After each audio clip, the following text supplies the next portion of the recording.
Hello friends, नमस्कार। स्वागत है आपका गवर्नमेंट एग्जाम प्रिपरेशन चैनल में। देखिए, एग्ज़ाम हमारा अब नज़दीक नज़दीक आने वाला है, आ चुका है। मुश्किल से जो है 20-25 दिन में आपका जो है एग्ज़ाम हो जाएगा। तो चलिए शुरू करते हैं आज का सेशन। देखिए, सामाजिक विज्ञान के लिए ये क्लास संख्या 6 है। हमारी क्लासेज बहुत छोटी-छोटी होती हैं, 20-20, 25-25 मिनट की, ठीक है। इससे पहले मैं बता दूँ, मैथ और विज्ञान की, ठीक है, मैथ और साइंस की, ठीक है, क्लासेज जो है हमारे चैनल पे ख़त्म हो चुकी है। जाके आप लोग सेकेंड सेमेस्टर का बीटीसी का जो है या डीएलएड का जो है बना हुआ है प्लेलिस्ट, उस पर आप लोग देख सकते हैं। आज हम लोग जो है अति लघुत्तरीय प्रश्नों पे बात करेंगे। अति लघुत्तरीय प्रश्न जरूर हैं, लेकिन ये जो है लघु में भी काम आएंगे और बहुविकल्पी में भी काम आएंगे। तो ध्यान से पढ़ना है, ध्यान समझना है। प्रीवियस ईयर क्वेश्चन पर आधारित है और आशा कर रहा हूँ कि आपको जो है अच्छा लगेगा। ठीक है, चलिए शुरू करते हैं। देखिए, मौर्य साम्राज्य का अंतिम सम्राट कौन था? डीएलएड 2020 में पूछा गया है। मौर्य साम्राज्य का अंतिम सम्राट कौन था? तो देखिए, जो अंतिम मौर्य साम्राज्य के सम्राट थे वो बृहद्रथ की हत्या उसके सेनापति पुष्यमित्र शुंग ने कर दी और इससे मौर्य साम्राज्य क्या हो गया? समाप्त हो गया। यानी कि बृहद्रथ क्या थे? मौर्य साम्राज्य के अंतिम सम्राट थे और उसके सेनापति ने ही, पुष्यमित्र शुंग ने ही उसकी हत्या कर दी। राजा कमजोर हो चुका था और हत्या करने के बाद जो है शुंग वंश की स्थापना की। एक प्रश्न यहाँ पे और बनता है कि मौर्य साम्राज्य का स्थापना किसने किया था? तो वो किया था चंद्रगुप्त मौर्य ने। कौन किया था? चंद्रगुप्त मौर्य ने किया था। इसको आपको याद रखना है, ठीक है। चंद्रगुप्त मौर्य ने कौटिल्य की सहायता से, जिसको चाणक्य भी कहते हैं, जो है क्या किया था? मौर्य साम्राज्य की स्थापना किया था। आगे बढ़ते हैं, प्रश्न संख्या 2 पे आते हैं। देखिए, दशावतार मंदिर कहाँ पे है? डीएलएड 2020 में पूछा गया है। दशावतार मंदिर जो 6वीं शताब्दी का आरंभिक विष्णु हिंदू मंदिर है, जो उत्तर प्रदेश के देवगढ़ झांसी में स्थित है, ठीक है। देवगढ़ में, और देवगढ़ कहाँ पे है? झांसी में है। और ये विष्णु भगवान को समर्पित मंदिर है। इसमें जो है विष्णु भगवान के 10 अवतारों को उल्लेखित किया गया है। कितने अवतारों को? 10 अवतारों को उल्लेखित किया गया है, इसलिए जो है 10 अवतार मंदिर कहा गया है। ये 6वीं शताब्दी में इसका ये बना था, ठीक है। आगे बढ़ते हैं, प्रश्न संख्या 3 पे आते हैं। तुगलक वंश के संस्थापक कौन था? डीएलएड 2020 में पूछा गया है। तो देखिए, तुगलक वंश का संस्थापक गाजी मलिक था, जो 1320 ईस्वी में गयासुद्दीन तुगलक के रूप में सिंहासन पर बैठा। यानी कि जब वो बैठा तो उस समय जो है गयासुद्दीन तुगलक के रूप में बैठा। उसका अपने नाम चेंज कर लिया और उसका नाम क्या था? गयासुद्दीन। ये प्रश्न बन के आता है कि कौन जो है तुगलक वंश का संस्थापक है? तो याद रखना है गयासुद्दीन तुगलक, ठीक है। कुछ समय शासन के बाद 1325 ईस्वी में उसकी मृत्यु हो गई और उसका पुत्र मोहम्मद तुगलक जो है गद्दी पर बैठा, ठीक है। तो ये ध्यान रखना है। आगे बढ़ते हैं, प्रश्न संख्या 4 पे आते हैं। कबीरदास का जन्म कहाँ हुआ था? डीएलएड 2020 में पूछा गया है। तो उत्तर क्या है? संत कबीरदास का जन्म जो है 15वीं शताब्दी में के मध्य में काशी यानी कि वाराणसी उत्तर प्रदेश में हुआ था। उस समय काशी था, अब वाराणसी हो चुका है, जो कि उत्तर प्रदेश में है। फेमस जगह है, हमारे मोदी जी वहाँ से लड़ते हैं, ठीक है, जो प्रधानमंत्री हैं प्रेजेंट में। तो वो जो है 15वीं शताब्दी के मध्य में उनका जन्म कबीरदास जी का वहाँ पे हुआ था। आगे बढ़ते हैं, प्रश्न संख्या 5 पे आते हैं। चट्टानें कितनी प्रकार की होती हैं? डीएलएड 2020 में पूछा गया है। चट्टानें जो है 3 प्रकार की होती हैं मुख्यतः, आग्नेय, औषाधी और कायांतरित, ठीक है। आग्नेय चट्टानें होती हैं जो डायरेक्ट ज्वालामुखी से निकलती हैं, ठीक है। औषाधी जो परत दर परत जो है विघटन के बाद बनती हैं, एक लेयर बाय लेयर। और कायांतरित जो ताप और दाब की वजह से अपने अंदर के जो स्ट्रक्चर है, ठीक है, उसको क्या कर लेती हैं? चेंज कर लेती हैं। उसको कायांतरित चट्टान कहते हैं। तो 3 प्रकार की चट्टानें हैं, आग्नेय, औषाधी और कायांतरित, ठीक है। मोटा मोटा आइडिया दिया हूं, अगर 2 नंबर में आता है तो आप लोग जो है उसको दोबारा लिख भी सकते हैं, ठीक है। प्रश्न संख्या 6 पे आते हैं। राष्ट्रीय उपभोक्ता दिवस कब मनाया जाता है? डीएलएड 2020 का प्रश्न है। राष्ट्रीय उपभोक्ता दिवस जो है 24 दिसंबर को भारत के एक विशिष्ट विषय के साथ राष्ट्रीय उपभोक्ता दिवस के रूप में मनाया जाता है, ठीक है। उपभोक्ता मतलब क्या होता है? कंज्यूमर, जो वस्तु को खरीद के बेचता नहीं है, वस्तु को खरीद के खुद को अपने यूज में लाता है, प्रयोग में लाता है, उसको कहते हैं उपभोक्ता। ठीक है, तो राष्ट्रीय उपभोक्ता दिवस बहुत ही बेहतरीन प्रश्न है, कई बार कॉम्पिटिटिव एग्जामों में पूछा गया है।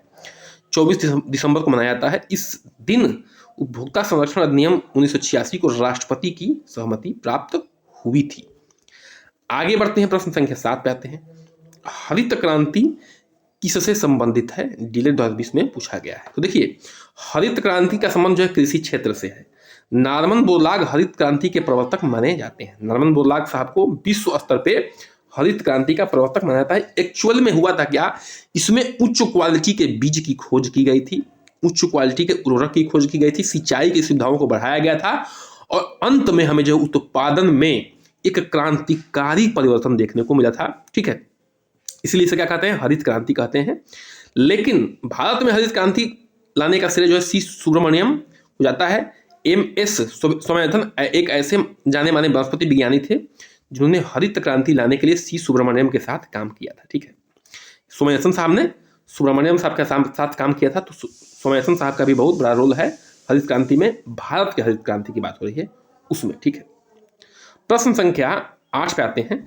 ज्वार भाटा कब आता है, डीएलएड 2020 में पूछा गया है। देखिए, ज्वार भाटा क्या होता है, चंद्रमा के गुरुत्वाकर्षण बल के कारण जो समुद्र की लहरें ऊपर उठती हैं और नीचे जाती हैं, उसको कहते हैं ज्वार और भाटा। ठीक है, पृथ्वी पर प्रत्येक स्थिति में प्रतिदिन 12 घंटे 26 मिनट के बाद ज्वार तथा ज्वार के 6 घंटे 13 मिनट के बाद भाटा आता है। ठीक है, यानी कि 12 घंटे 26 मिनट के बाद ज्वार आता है और उसके तुरंत 6 घंटे 13 मिनट के बाद जो है भाटा आता है। ज्वार प्रतिदिन 2 बार आता है, एक बार चंद्रमा के आकर्षण से और दूसरी बार पृथ्वी के अपकेंद्रीय बल के कारण ये होता है। आगे बढ़ते हैं, प्रश्न संख्या 9 पे आते हैं। नागरिकता किस अनुच्छेद से संबंधित है, डीएलएड 2020 में पूछा गया है। ठीक है, देखिए, जो नागरिकता का संबंध है वो अनुच्छेद 5 से 11 है। ठीक है, भारत के संविधान के अनुच्छेद 5 से 11 का जो है नागरिकता का संबंध है। नागरिकता शब्द का अर्थ है किसी भी राज्य की पूर्ण सदस्यता का आनंद लेना। राज्य से मतलब, यहाँ पे स्टेट मत समझिएगा, राज्य से मतलब संविधान में देश से होता है। ठीक है, जिसमें एक नागरिक के पास नागरिक और राजनीतिक अधिकार हैं।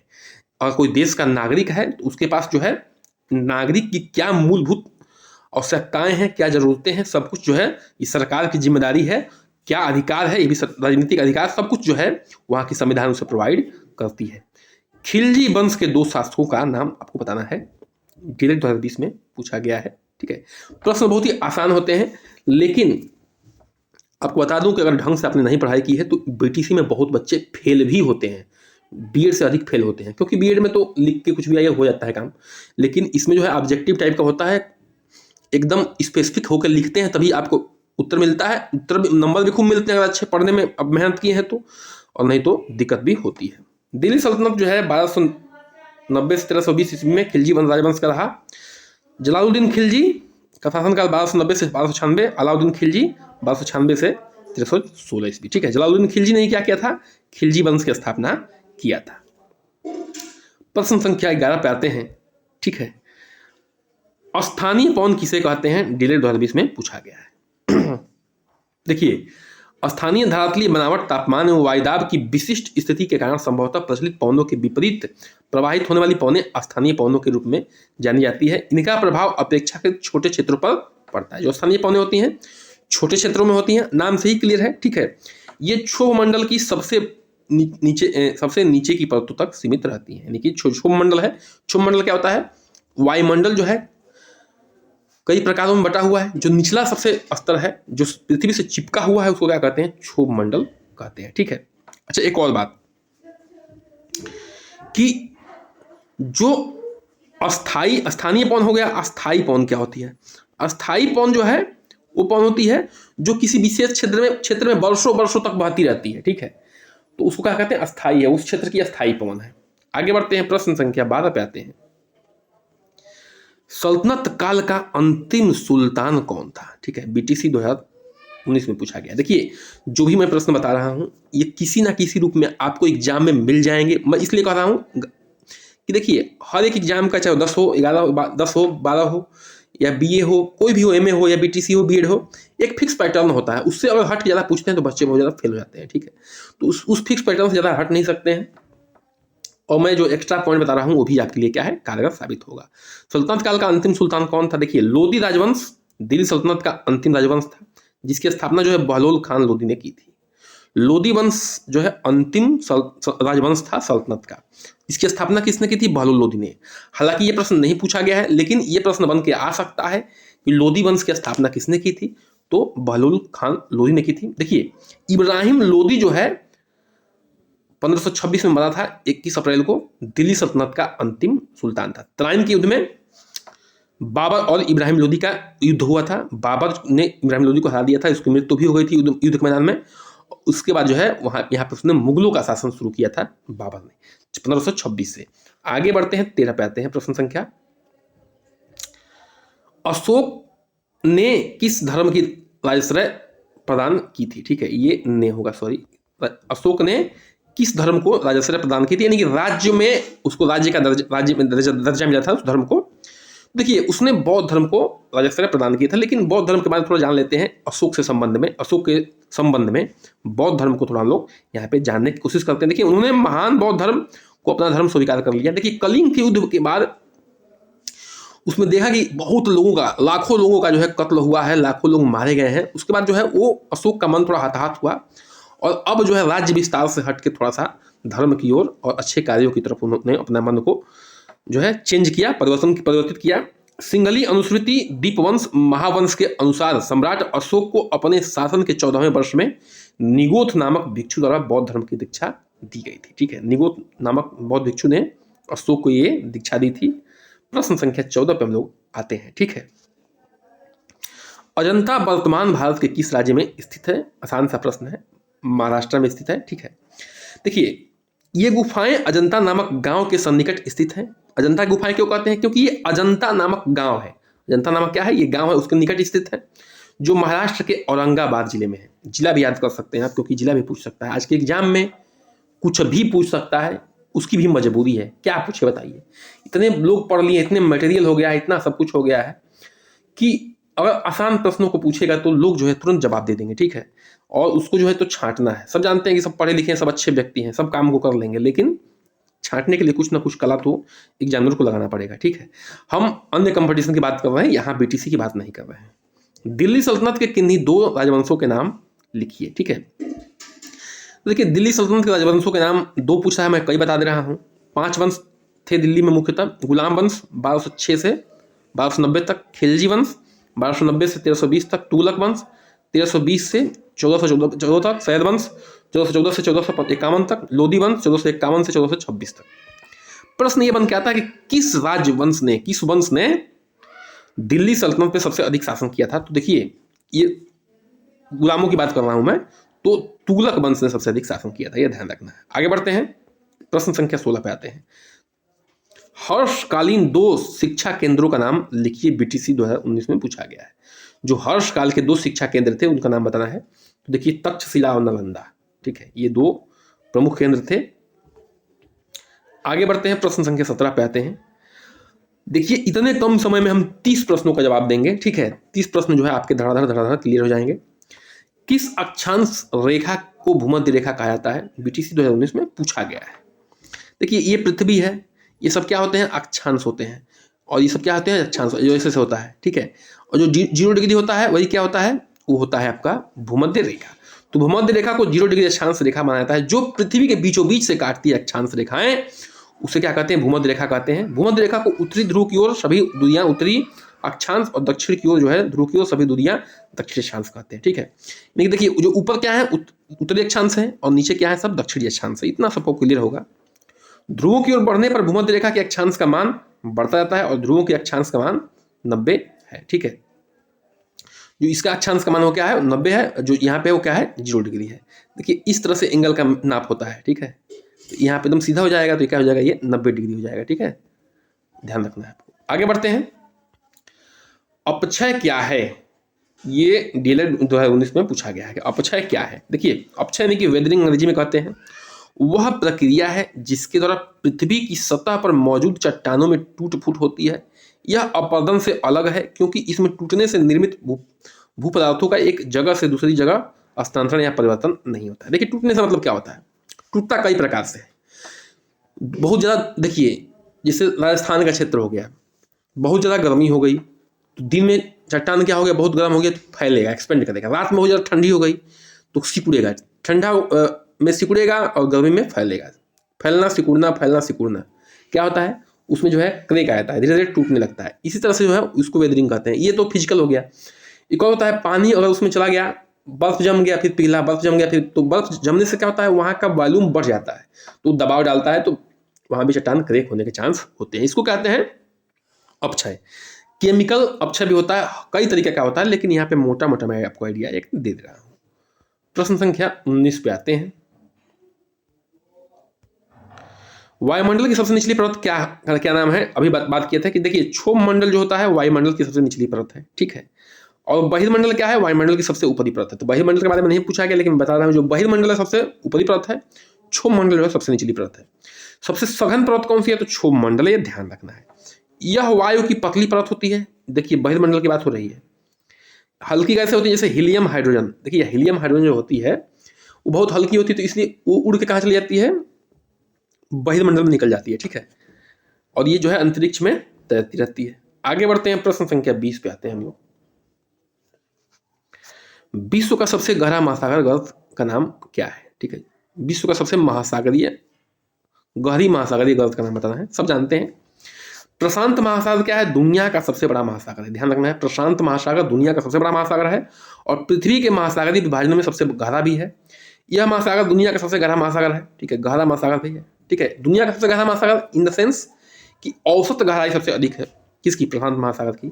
मरियाना ट्रेंच सबसे गहरी खाई है, जो मरियाना ट्रेंच है जिसके बारे में प्रश्न पूछा जा रहा है, वही गहरी खाई है। इसकी सबसे गहरी बिंदु है जिसे पश्चिम उत्तरी प्रशांत क्षेत्र में स्थित चैलेंजर गहराई 10,911 मीटर यानी कि 35,797 फीट है, ठीक है।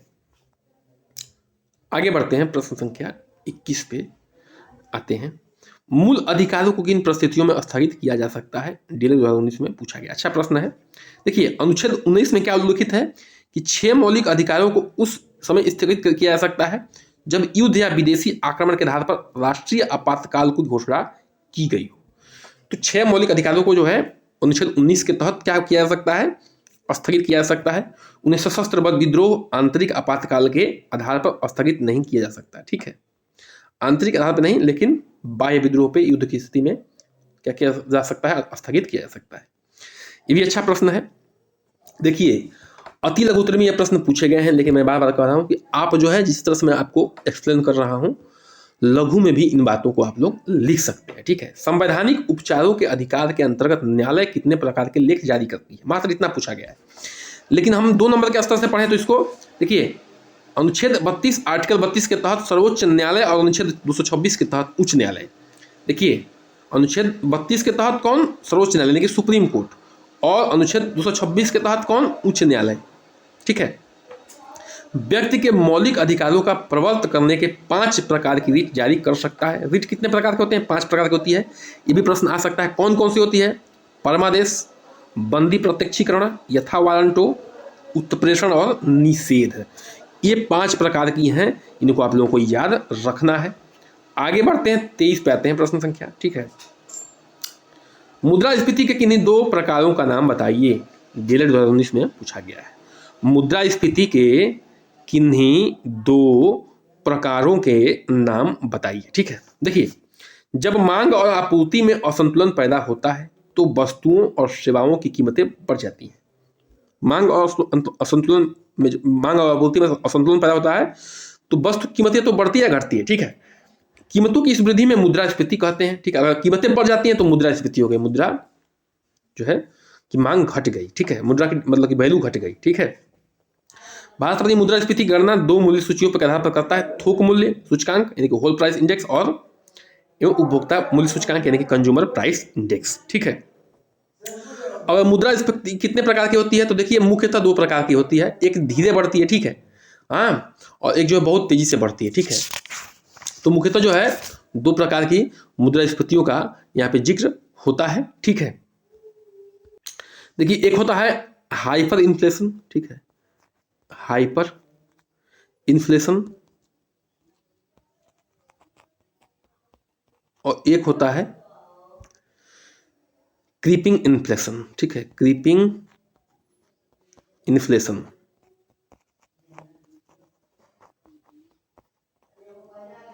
यानी कि हाइपर मतलब कि दौड़ती हुई मुद्रास्फीति और मंद मुद्रास्फीति। नाम से क्लियर है कि एक बहुत तेजी से जो है बढ़ रहा है वैल्यू और एक जो है धीरे धीरे। प्रश्न संख्या 24 पे आते हैं।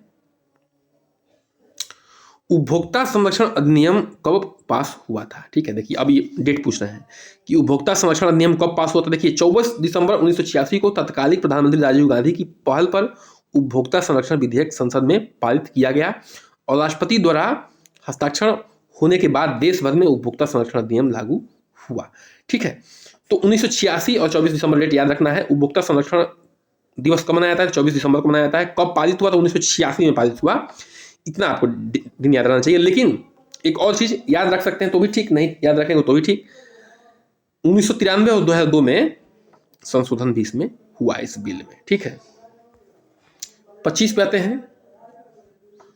मंगोल आक्रमण से भारत की उत्तरी पश्चिमी सीमाओं को सुरक्षित रखने के लिए बलबन ने कौन से कार्य किया? डेली 2019 में पूछा गया है। बलबन ने उत्तरी पश्चिमी सीमाओं को बचाने के लिए, सुरक्षित रखने के लिए मंगोल आक्रमण से कौन कौन से उपाय किए? तो देखिए बलबन ने मंगोल आक्रमण से बचाव के लिए पुराने किलों की मरम्मत करवाई और नए किलों का निर्माण करवाया। ये बिल्कुल सत्य है कि उसने पुराने किले भी को मरम्मत करवा दी, नए किले बनवाए और वहां पर विश्वसनीय कर्मचारी और हष्टपुष्ट सैनिकों की नियुक्ति किया।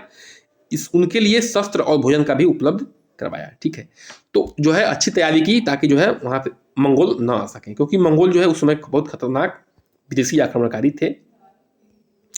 प्रश्न संख्या 26 पे आते हैं। सल्तनत काल में तूतीय हिंद, भारत का तोता का उपाधि किसे दिया जाता है? बीटीसी 2015 में पूछा गया है। देखिए अमीर खुसरो को जो है तूतीय हिंद यानी कि उपाधि मिली, जिसका अर्थ क्या है? भारत का तोता। किसने ये उपाधि दी थी? तो अलाउद्दीन खिलजी ने अमीर खान को यह उपाधि दी थी, तो इसको भी आपको याद रखना है। ठीक है, अलाउद्दीन खिलजी ने अमीर खुसरो को तूतीय हिंद की उपाधि दी थी, जिसका अर्थ है भारत का तोता। प्रश्न संख्या 27 पे आते हैं।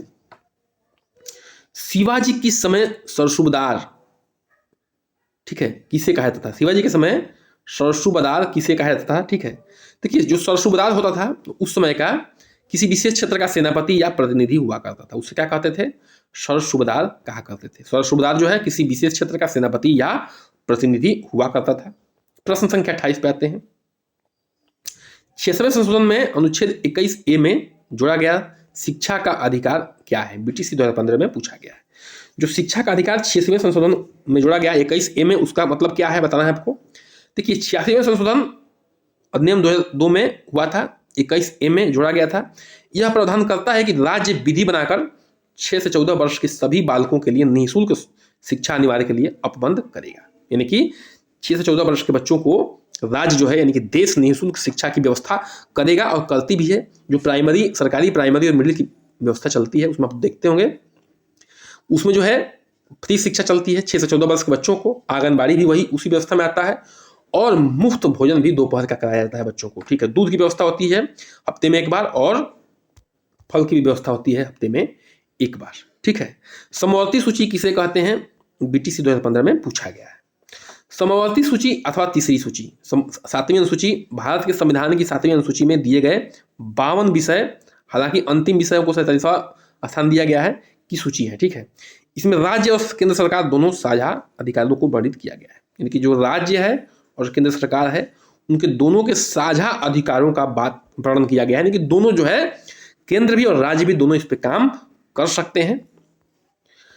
आज का अंतिम प्रश्न, एफआईआर का पूरा नाम लिखिए। बीटीसी 2015 में पूछा गया है। एफआईआर का पूरा नाम क्या होता है? जब किसी अपराध की सूचना पुलिस अधिकारी को दी जाती है तो उसे एफआईआर कहते हैं। जब भी किसी अपराध की सूचना पुलिस अधिकारी को दी जाती है तो उसे क्या कहते हैं? एफआईआर कहते हैं। इसका पूरा नाम क्या है? First information report. क्या है? फर्स्ट इंफॉर्मेशन रिपोर्ट है। ठीक है, तो एफआईआर का मतलब आपको याद होना चाहिए। एफआईआर जो है पुलिस अधिकारी को किया जाता है। तो आज का स्नेह समाप्त होता है। बिल्कुल जो है चैनल को सब्सक्राइब कर दीजिए, लाइक करिए, शेयर करिए, कमेंट करिए, बने रहिए हमारे साथ। नमस्कार, जय हिंद।